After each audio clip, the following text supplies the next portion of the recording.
This is David, who says, we have friends who do not celebrate Christmas because they say December 25th is really a pagan holiday. While I agree that Jesus may not have been born on December 25th, he certainly was born as described in the Bible. How do I respond to them? Well, in a sense, tell them they're right.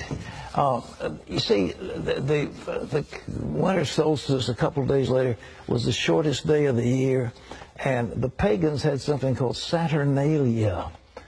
And it was a time of lawlessness because all the laws were suspended. And people, a bunch of singers actually wandered the streets naked singing. And then they had orgies, sexual orgies. It was a mass thing. Well, when the Catholic Church came along in Italy, the Romans and others didn't want to give up their holidays. So they said, okay, we'll Christianize it.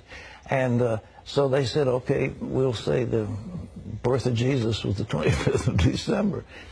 And then there was a monk who began to add it up. You see, if you read in Luke, it says there's a census taken when Quirinius was governor and so forth and so on. And they could take those leaders and figure the exact time dating from the foundation of Rome.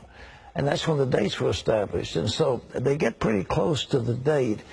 But to say it's the 25th, shepherds were out abiding in the field. It gets a little cold at night. I mean, were they out there in the middle of winter? You know, I don't know. I've been out there on the shepherd's field on Christmas Eve. It's very nice. But it's cold. Nevertheless, I mean, what was going on? So all this business about mistletoe, pagan. Christmas trees, pagan. Giving out gifts, pagan. Every bit of it is pagan. Every single bit of it is pagan. We've Christianized it all.